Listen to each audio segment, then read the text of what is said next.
Hello friends, welcome to Megashree's kitchen. ಇವತ್ತಿನ video ಮೂಲಕ ತೊಗರಿ ಕಾಳು ಹುಳಿ ಸಾಂಬಾರು ಯಾವ ರೀತಿ ಮಾಡೋದು ಅಂತಂದ್ಬಿಟ್ಟು ತೋರಿಸ್ಕೊಡ್ತಾ ಇದ್ದೀನಿ. ಬಿಸಿ ಬಿಸಿಯಾದ ಮುದ್ದೆ ಹಾಗೆಯೇ ರೈಸ್ ಜೊತೆಗೆ ತುಂಬಾ ರುಚಿಯಾಗಿರುತ್ತೆ ತಿನ್ನೋದಕ್ಕೆ. ಸೊ ಹಾಗಾಗಿ ಬನ್ನಿ ಇವಾಗ ತೊಗರಿ ಕಾಳು ಹುಳಿ ಸಾಂಬಾರು ಯಾವ ರೀತಿ ಮಾಡೋದು ಅಂತಂದ್ಬಿಟ್ಟು ನೋಡೋಣ. ಮೊದಲು ತೊಗರಿ ಕಾಳನ್ನು ಬೇಯಿಸ್ಕೋಬೇಕು. ಹಾಗಾಗಿ ನಾನಿಲ್ಲಿ ಪಾತ್ರೆಗೆ 1.5 ಇಂದ 2 ಲೀಟರ್ ಆಗೋಷ್ಟು ನೀರನ್ನು ಹಾಕ್ಕೊಂಡಿದ್ದೀನಿ. ನೀರನ್ನು ಮೀಡಿಯಂ ಫ್ಲೇಮ್ನಲ್ಲಿ ಈ ರೀತಿ ಸ್ವಲ್ಪ ಬಿಸಿ ಆಗಿದ್ದಾದಮೇಲೆ ಇದರಲ್ಗೇನೆ ಅರ್ಧ kg ಆಗುವಷ್ಟು ತೊಗರಿ ಕಾಳನ್ನು ನೀಟಾಗಿ ಕ್ಲೀನ್ ಮಾಡಿಬಿಟ್ಟು ವಾಶ್ ಮಾಡ್ಕೊಂಡು ಹಾಕ್ಕೊತಾ ಇದ್ದೀನಿ. ಹಾಕ್ಕೊಂಡಿದ್ದಾದಮೇಲೆ ಈಗ ಇದರಲ್ಗೇನೆ 1-2 ಮೀಡಿಯಂ ಸೈಜಲ್ಲಿರುವಂಥ ಆಲೂಗಡ್ಡೆನ ಸಹ ಈ ರೀತಿಯಾಗಿ ಸಣ್ಣದಾಗಿ ಕಟ್ ಮಾಡಿಬಿಟ್ಟು ವಾಶ್ ಮಾಡ್ಕೊಂಡು ಹಾಕ್ಕೊತಾ ಇದ್ದೀನಿ. 2 ಮೀಡಿಯಂ ಸೈಜಲ್ಲಿರುವ ಬದನೆಕಾಯಿನ ಸಹ ಕಟ್ ಮಾಡ್ಕೊಂಡು ವಾಶ್ ಮಾಡಿಬಿಟ್ಟು ಹಾಕ್ಕೊತಾ ಇದ್ದೀನಿ. ಹಾಗೆಯೇ ರುಚಿಗೆ ತಕ್ಕಷ್ಟು ಕಲ್ಲುಪ್ಪನ್ನು ಸಹ ಹಾಕ್ಕೊಂಡು ಒಂದ್ಸಲ ನೀಟಾಗಿ ಮಿಕ್ಸ್ ಮಾಡ್ಕೋಬೇಕು.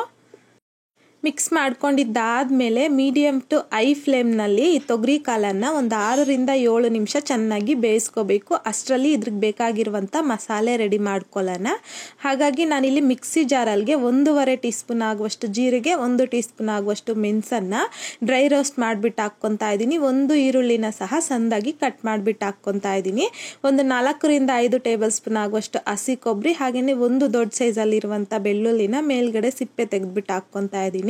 2 ಮೀಡಿಯಂ ಸೈಜಲ್ಲಿರುವಂಥ ಟೊಮೊಟೊನ ಸಹ ಹಾಕ್ಕೊತಾ ಇದ್ದೀನಿ. ಹಾಗೆಯೇ 1/4 ನಿಂಬೆ ಹಣ್ಣಿನ ಸೈಜ್ ಆಗೋಷ್ಟು ನೀರಲ್ಲಿ ನೆನೆಸ್ಬಿಟ್ಟು ಹಾಕ್ಕೊತಾ ಇದ್ದೀನಿ. ಹಾಗೆಯೇ ಸ್ವಲ್ಪ ಕೊತ್ತಂಬರಿ, 1-2 ಟೇಬಲ್ ಸ್ಪೂನ್ ಆಗುವಷ್ಟು ಧನಿಯಾ ಪೌಡರ್, ಹಾಗೆಯೇ 1 ಟೇಬಲ್ ಸ್ಪೂನ್ ಆಗುವಷ್ಟು ಚಿಲ್ಲಿ ಪೌಡರ್ ಹಾಕ್ಕೊತಾ ಇದ್ದೀನಿ.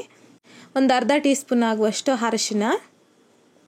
ಸೊ ಈಗ ನೋಡಿ ತೊಗರಿ ಕಾಳು ಸಹ ಬೆಂದಾಗಿದೆ. ಈ ತೊಗರಿ ಕಾಳು ಯಾವ ರೀತಿ ಬೇಯಿಸ್ಕೋಬೇಕು ಅಂತಂದರೆ, ಒಂದು ಕಾಲು ತೆಗೆದುಕೊಂಡು ಈ ರೀತಿ ಪ್ರೆಸ್ ಮಾಡಿದಾಗ ಅದು ಸಾಫ್ಟಾಗಿ ಬೆಂದಿರಬೇಕು. ಸೊ ಈ ರೀತಿ ಪೂರ್ತಿಯಾಗಿ ತೊಗರಿ ಕಾಳನ್ನು ಬೆಂದಿದ್ದಾದಮೇಲೆ ಈ ತೊಗರಿ ಕಾಳನ್ನು ನಾವು ಮಸಾಲೆ ರೆಡಿ ಮಾಡ್ಕೊಳ್ಳೋದಕ್ಕೆ ಮಿಕ್ಸಿ ಜಾರಲ್ಗೆಲ್ಲ ಹಾಕಿದ್ರಲ್ವಾ, ಸೊ ಅದರಲ್ಗೆ ಈ ತೊಗರಿ ಕಾಳು ಬೆಂದಿರುವಂಥದ್ದನ್ನು ಒಂದು ಸೌಟ್ ಆಗುವಷ್ಟು ಹಾಕ್ಕೊತಾ ಇದ್ದೀನಿ. ಇಷ್ಟಾದರೆ ಸಾಕು, ಜಾಸ್ತಿನೂ ಹಾಕ್ಕೋಬಾರ್ದು. ಸೊ ಇದರಲ್ಗೇನೆ ಸ್ವಲ್ಪ ನೀರನ್ನು ಸೇರಿಸ್ಕೊಂಡು ಸ್ಮೂತಾಗಿ ಪೇಸ್ಟ್ ಮಾಡ್ಕೊತ ತಗೋಬೇಕು. ನೋಡಿ ಈ ರೀತಿಯಾಗಿ ಮಧ್ಯದಲ್ಲಿ ನೀರಿನ ಅವಶ್ಯಕತೆ ಇದ್ದರೆ ಸೇರಿಸ್ಕೊಂಡು ಈ ರೀತಿ ಸ್ಮೂತಾಗಿ ಪೇಸ್ಟ್ ಮಾಡ್ಕೋಬೇಕು. ಸೊ ಈ ಮಸಾಲೆ ಪೇಸ್ಟನ್ನು ತೊಗರಿ ಕಾಳು ಬೇಯಿಸ್ಕೊಂಡಿದ್ರಲ್ವಾ, ಸೊ ಅದರಲ್ಗೆ ಹಾಕ್ಕೊಂಡು ನೀಟಾಗಿ ಮಿಕ್ಸ್ ಮಾಡ್ಕೊತಾ ಇದ್ದೀನಿ. ಸೊ ಮಿಕ್ಸ್ ಮಾಡ್ಕೊಂಡಿದ್ದಾದಮೇಲೆ ನೀರು ಕನ್ಸಿಸ್ಟೆನ್ಸಿ ನೋಡಿಕೊಂಡು ನೀವು ಅಡ್ಜಸ್ಟ್ ಮಾಡ್ಕೋಬಹುದು. ಸೊ ನಾನು ತೊಗರಿ ಕಾಳು ಬೇಯೋದಕ್ಕೆ ನೀರು ತಗೊಂಡಿದ್ನಲ್ವಾ, ಸೊ ಅದೇ ನೀರು ಪರ್ಫೆಕ್ಟಾಗಿ ಸರಿ ಹೋಗಿದೆ. ಸೊ ನೀವು ನೋಡಿಕೊಂಡು ನೀರನ್ನು ಅಡ್ಜಸ್ಟ್ ಮಾಡ್ಕೊಳ್ಳಿ. ಈ ಕನ್ಸಿಸ್ಟೆನ್ಸಿಯಲ್ಲಿ ಇರಬೇಕು. ಸಾರು ಚೆನ್ನಾಗಿ ಕುದ್ದಿದ್ದಾದಮೇಲೆ ತುಂಬ ಗಟ್ಟಿಯಾಗೂ ಇರಬಾರ್ದು, ತುಂಬ ನೀರಾಗೂ ಇರಬಾರ್ದು, ಮೀಡಿಯಮ್ ಆಗಿರಬೇಕು. ಸೊ ಈ ರೀತಿ ಮಿಕ್ಸ್ ಮಾಡ್ಕೊಂಡಿದ್ದಾದಮೇಲೆ ಮೀಡಿಯಮ್ ಫ್ಲೇಮ್ನಲ್ಲಿ ಇದನ್ನು ಈ ರೀತಿ ಚೆನ್ನಾಗಿ ಕುದಿಸ್ಕೋಬೇಕು.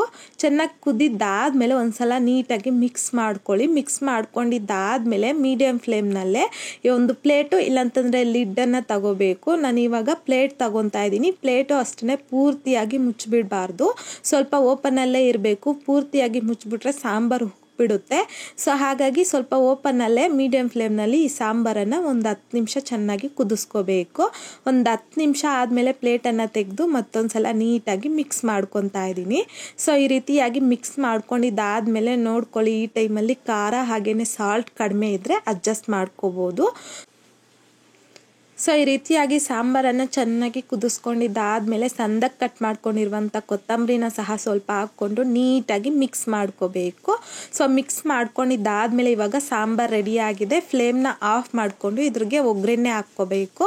ಹಾಗಾಗಿ ನೋಡಿ, ನಾನಿಲ್ಲೊಂದು ಚಿಕ್ಕ ಪ್ಯಾನಲ್ಗೆ 1-2 ಟೇಬಲ್ ಸ್ಪೂನ್ ಆಗುವಷ್ಟು ಎಣ್ಣೆ ಹಾಕ್ಕೊಂಡಿದ್ದೀನಿ. ಎಣ್ಣೆ ಬಿಸಿ ಆಗಿದ್ದಾದಮೇಲೆ 1 ಟೀ ಸ್ಪೂನ್ ಆಗುವಷ್ಟು ಸಾಸಿವೆ ಈ ರೀತಿಯಾಗಿ ಚೆನ್ನಾಗಿ ಸಿಡಿದಾದಮೇಲೆ ಇದರಲ್ಗೇನೆ 2 ರೆಪ್ಪೆ ಆಗುವಷ್ಟು ಕರಿಬೇವು, ಹಾಗೆಯೇ 1 ಹಿಡಿ ತುಂಬ ನಾನಿಲ್ಲಿ ನಾಟಿ ಈರುಳ್ಳಿ ಹಾಕ್ಕೊತಾ ಇದ್ದೀನಿ. ತುಂಬಾ ಚೆನ್ನಾಗಿರುತ್ತೆ ಟೇಸ್ಟು.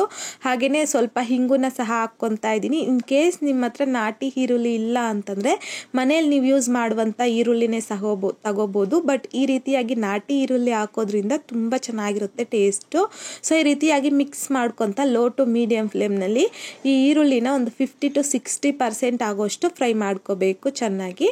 ಸೊ ನೋಡಿ ಈ ರೀತಿಯಾಗಿ ಫ್ರೈ ಮಾಡ್ಕೊಂಡಿದ್ದಾದಮೇಲೆ ಫ್ಲೇಮ್ನ ಆಫ್ ಮಾಡಿಕೊಂಡು ನಾವು ಸಾಂಬಾರು ರೆಡಿ ಮಾಡ್ಕೊಂಡು ತಗೊಂಡಿದ್ರಲ್ವಾ, ಸೊ ಅದರಲ್ಗೆ ಈ ಒಗ್ಗರಣೆನ ಹಾಕ್ಕೊಂಡು ಚೆನ್ನಾಗಿ ಮಿಕ್ಸ್ ಮಾಡ್ಕೊತಾ ಇದ್ದೀನಿ.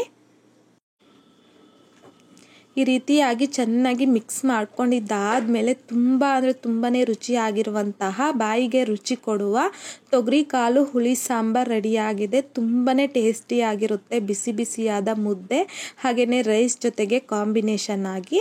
ಸೊ ಇವಾಗ ಕ್ಲೈಮೇಟು ಅಷ್ಟೇ ತುಂಬ ಅಂದರೆ ತುಂಬಾ ಚಳಿಯಾಗಿರೋದ್ರಿಂದ ಬಿಸಿ ಬಿಸಿ ಮುದ್ದೆ ಜೊತೆಗೆ ಈ ರೀತಿಯಾಗಿ ತೊಗರಿ ಕಾಳು ಹುಳಿ ಸಾಂಬಾರನ್ನ ಸರ್ವ್ ಮಾಡಿಕೊಂಡ್ರೆ ಖಾರವಾಗಿ ಹುಳಿಯಾಗಿ ತುಂಬಾ ಟೇಸ್ಟಿಯಾಗಿರುತ್ತೆ. ಸೊ ಈ ರೀತಿಯಾಗಿ ತೊಗರಿ ಕಾಳು ಹುಳಿ ಸಾಂಬಾರನ್ನ ನೀವು ಮನೇಲಿ ಒಂದ್ಸಲ ಟ್ರೈ ಮಾಡಿ ನೋಡಿ. ಟ್ರೈ ಮಾಡಿದ್ದಾದಮೇಲೆ ನಿಮಗೂ ಸಹ ಟೇಸ್ಟ್ ಹೇಗೆ ಬಂತಂದ್ಬಿಟ್ಟು ಮರಿದೆ ಕಾಮೆಂಟ್ ಬಾಕ್ಸಲ್ಲಿ ಕಮೆಂಟ್ ಮಾಡಿ, ಲೈಕ್ ಮಾಡಿ, ಹಾಗೆಯೇ ನಿಮ್ಮ ಫ್ರೆಂಡ್ಸ್ ಆ್ಯಂಡ್ ಫ್ಯಾಮಿಲಿ ಜೊತೆಗೆ ಶೇರ್ ಮಾಡಿ. ಮತ್ತಷ್ಟು ಈಸಿ ಆ್ಯಂಡ್ ಸಿಂಪಲ್ ಕ್ವಿಕ್ ರೆಸಿಪೀಸ್ಗೋಸ್ಕರ ದಯವಿಟ್ಟು ನೀವಿನ್ನೂ ನಮ್ಮ ಚಾನಲ್ನ ಸಬ್ಸ್ಕ್ರೈಬ್ ಮಾಡಿಲ್ಲ ಅಂತಂದರೆ ಸಬ್ಸ್ಕ್ರೈಬ್ ಮಾಡಿ.